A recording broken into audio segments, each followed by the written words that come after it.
It has been said that if there is ever to be such a thing as a true universal language, it will most likely be expressed in the realms of mathematics, geometry, energy patterns, and frequency. Could it be that this language, or at least the foundation of it, already exists here on Earth?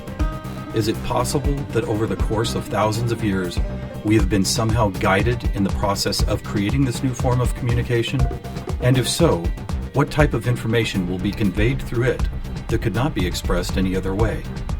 In the search for answers, we must be prepared to trek through both time and space, to open our eyes and minds wide enough to notice compelling coincidences, and to stand back far enough to see if the building blocks of some kind of mathematical, spatial, frequency-based language emerge. But before we begin our journey, we will pause here in the present day to notice some of the ways that we measure and tabulate the world around us. This is an important step, for how we count and measure things can be as revealing as why we count them. First, we will take a look at the way we measure time. For all practical purposes, the smallest unit is 1 second, and we all know it takes 60 seconds to make a minute, and then 60 of these minutes to make an hour. This hour, of course, is the unit by which we divide our days, and these days become months, years, decades, centuries, and so on. Speaking of 60, let's take a moment to notice that all geometry, whether it is 2 or 3 dimensional, is also derived from base 60 mathematics that provide the foundation for a 360-degree circle, which in turn provides us with all the angles and formulas for creating virtually every shape known to humankind. Now let's look at how many cultures from all over the world have chosen to count and group things. Right away, we see that we have been attracted to the number 12. 12 eggs in a dozen, 12 months in a year, 12 inches in a foot, 12 signs of the zodiac. Strangely, whether it's tallying disciples or mythical gods, the number 12 appears often in the telling of our greatest stories about ourselves. And what about distance? Your local town might be measured in meters or other units, but when we talk about measuring our planet, the standards we all use revert back to base 60 units of miles, minutes, or geometrical degrees. Are you noticing the pattern here? We seem to be encountering a lot of 12s and 60s. Are they related? And if so, how? To answer that piece of the puzzle, we must travel roughly 5,000 years back in time to visit the ancient Sumerian culture of Mesopotamia, for here is where our 1260-based math comes from.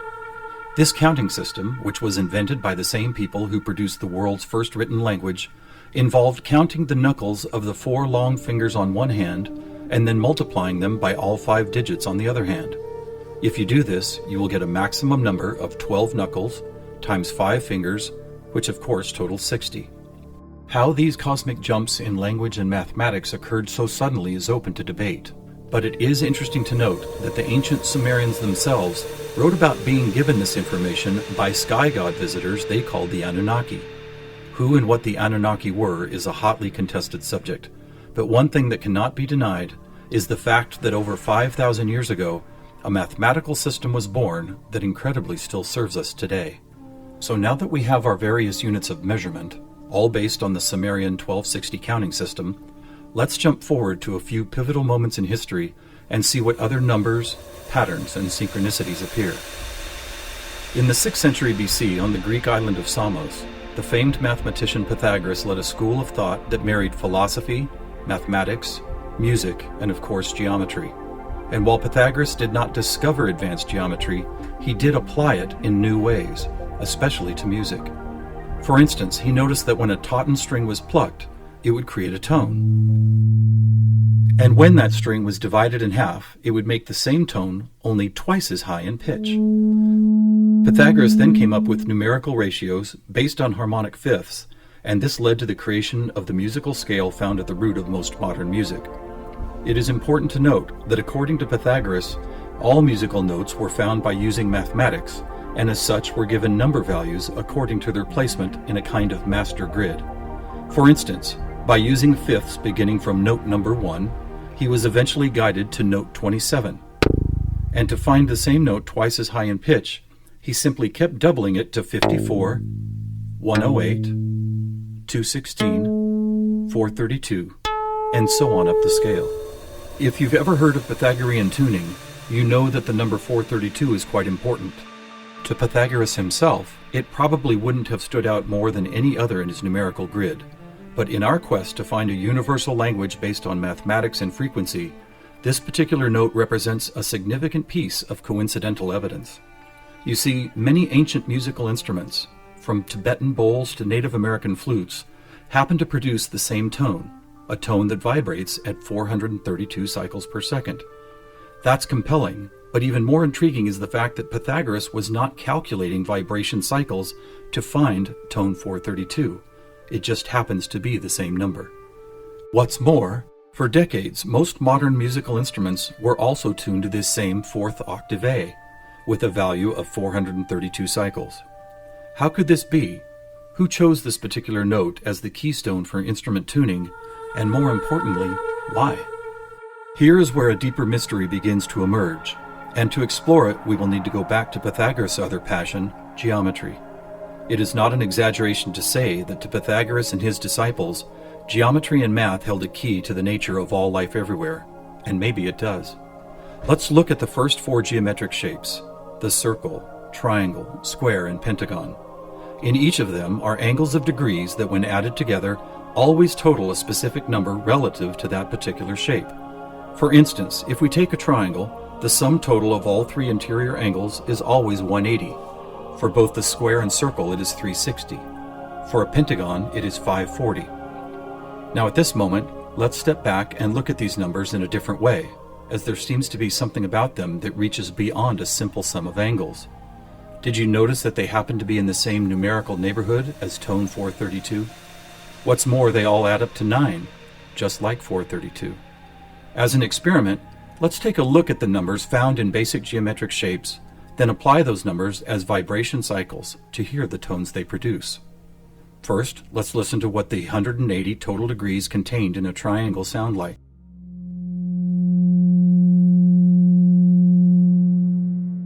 And here's a squares and circles 360 in cycles per second.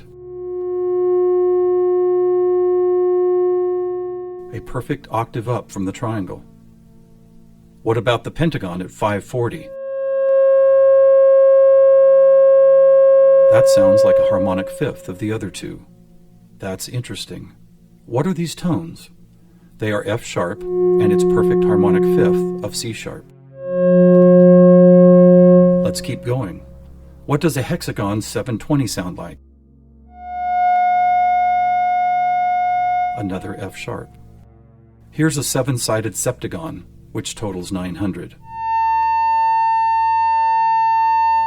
This is an A sharp, which happens to be the note required to complete an F sharp major chord in perfect three-part harmony.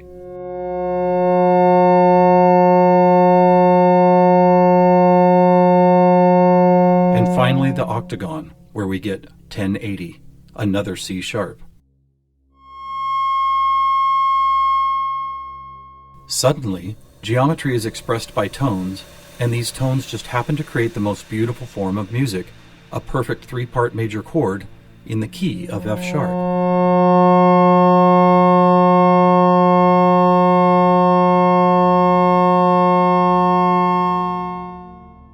Is this something we've been missing for years? Is it important? To the famous philosopher and mathematician Plato, the answer would have been a resounding yes, for it is Plato who advanced the study of two-dimensional geometry into three-dimensional geometry, and who began to recognize that nature, whether expressed as a tone, the petal design of a flower, or the spiraling design of a seashell, seemed to follow a 3D mathematical pattern.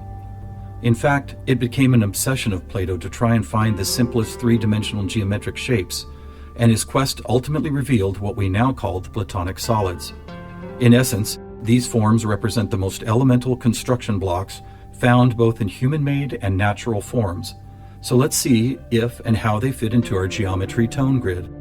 First, there is the tetrahedron, or a three-sided pyramid comprised of four interlocking triangles. As we did before, let's add up all the angles found in those four triangles. The answer, 720, which we have already seen is the tone F sharp.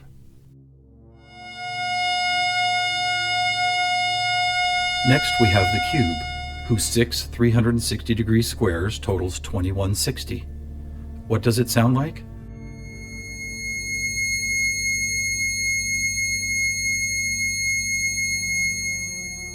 2160 is a high C sharp, and as you will see later, a very interesting number for other reasons as well. Next up is the octahedron. Constructed of 8 triangles, this shape totals 1440, which is another perfect F sharp higher up the scale. The icosahedron is made up of 20 triangles, so the total number of degrees is 3600. As a tone, 3600 vibration cycles create the A sharp needed to complete yet another F sharp major chord that sounds like this.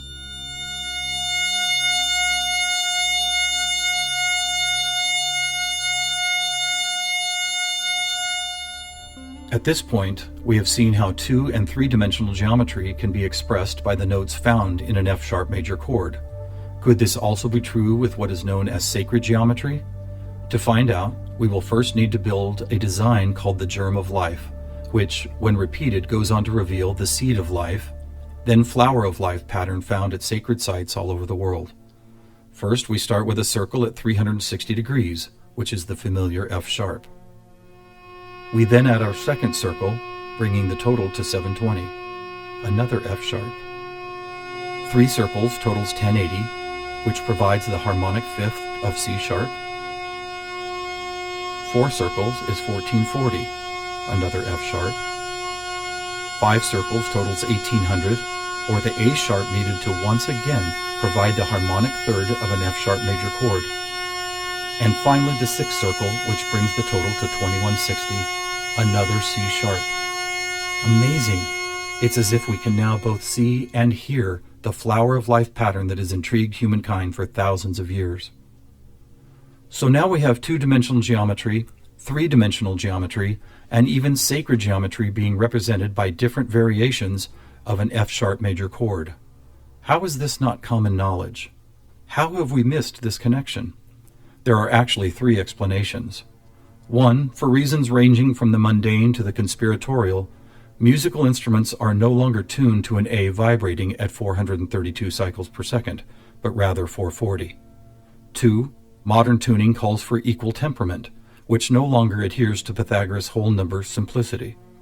And 3, the tuning method required to reveal geometric shapes is based on a mathematical grid rather than mathematical ratios.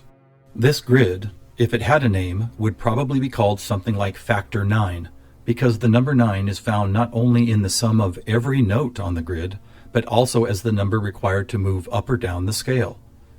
For instance, if we started at note A at 216 cycles, all we would have to do is add or subtract the number 9 to reveal all the other tones in that octave. And it is here, on this incredible factor 9 grid, that we find not just some of our geometric numbers, but all of them. Conversely, modern A440 tuning reveals not one correlation to geometric numbers. Now let's go back for a moment and take a look at one of these numbers, 2160, the number expressed by both the cube and the Germ of Life pattern. You may have already noticed that without the 0, it is exactly half of our magic 432. That's worth noting, but what is even more intriguing is the way this number keeps showing up in other large-scale measurements. To discover one of these measurements, we will need to jump forward from Plato's time to when the Mayan civilization was flourishing. Roughly 1500 years ago, Mayan stargazers were the most accomplished astronomers the world had ever known. Their concept of cyclical time led to many incredible discoveries: the accurate length of a year, the exact dates of seasonal changes, even the moments when solar and lunar eclipses would occur. But their most amazing discovery was of something known as the precession of the equinox, which makes note of a very slow wobble of Earth's axis. Somehow aware of the fact that this wobble takes 25,920 years to complete, the Mayans called this cycle one great year, with each of its 12 great months requiring 2160 Earth years to complete. And what about this? Did you know that the diameter of our moon, when measured in miles, also happens to total, you guessed it, 2160? Lastly, watch what happens when we apply simple division to this highly synchronous number. 2160 divided by 2 is 1080, the angle sum of the octagon. By 3, 720, the total of the hexagon. By 4, 540, the pentagon. By 5, Are you ready? It's the ketone of 432. And by 6, 360, the number of both the square and circle. All F sharps and C sharps, with our 432A thrown into the mix, as if it were some kind of clue to solving a cosmic riddle. Maybe we should look at this number even more closely. As we've stated, our closest celestial neighbor, the Moon, is 2160 miles across, and 216 is exactly half of 432. What about the other large object in our sky? Were you aware that our Sun is 864,000 miles across? Incredibly, where the Moon's base number sequence is half of 432, the Sun's number sequence is exactly twice 432. And do you know how many seconds there are in a day? 86,400, or 43,200 for the 12 hours of day, and 43,200 for the 12 hours of night. Or try this. Take the 360 degrees found in the circular shape of our Sun and Moon, and then multiply it by the 12 hours of either day or night. The answer, 4320. Or how about this? What is the only whole number that when squared comes to within 0.01% accuracy to measuring the speed of light? 432. What is going on here?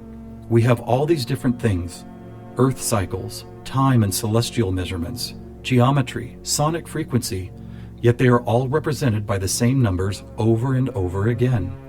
To answer that, we must search for the factor common to all of them, and that common factor is the 5,000-year-old Sumerian 1260 counting system. It is what gave us the inches to a foot, the seconds to a minute, and the 360 degrees in geometry. It's almost as if the sky god visitors, who the Sumerians called the Anunnaki, provided humanity with a counting system that would lead to the discovery of these synchronicities. Could it be that the number 432 really is some kind of cosmic key that unlocks a language of higher understanding? And if so, have these sky visitors ever been back to make sure we don't miss the importance of the 432 matrix? One possible answer can be found in the story of a man named George Van Tassel, a respected aeronautical engineer who believed he was contacted by extraterrestrial beings in the early 1950s. During this encounter, Van Tassel said he was provided with a mathematical formula that could be used for everything from time travel to sound frequency healing, and which he used to build the world-famous Integratron near Joshua Tree, California. What is this formula? It is F equals 1 over T, or frequency equals one particular something divided by the number of time. Well, what if that one something was the biggest one on our planet, the one great year of 25,920 discovered by the Mayans? And what if the number for time was the most logical choice of 60? Suddenly, this mysterious equation is expressed as frequency equals 25,920 divided by 60. Are you ready for the answer? It's 432.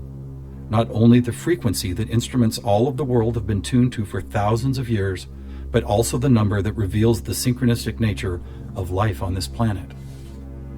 Noticing all these coincidences revealed by the 432 matrix and the Sumerian counting system, we must wonder if other ancient cultures were aware of them as well. Just scratching the surface, it would seem that they were. For example, let's take the Sumerian 12 and square it for a total of 144. Right off, we see that it is indeed a number and tone contained within our factor 9 grid. Expanding outward, we find 1440, then 144,000, which is a number that appears all over the world in the most compelling of ways. Take, for instance, the Great Pyramid of Giza. It happens to have been covered with 144,000 smooth white casing stones. To ancient Mayans, 144,000 days was the length of their 394-year back tune, a time cycle which has just begun again. In the Bible, we read that there will be 144,000 chosen ones redeemed from the earth prior to the apocalypse. Obviously, number sequences like these have been significant to many different cultures and religious sects, and to one enigmatic group in particular, the Freemasons. Were the earliest Masons, the supposed keepers of sacred information, also aware of the factor 9 grid, the 432 key, and the number 144,000? Their infatuation with the numbers 3 and 13 might be telling.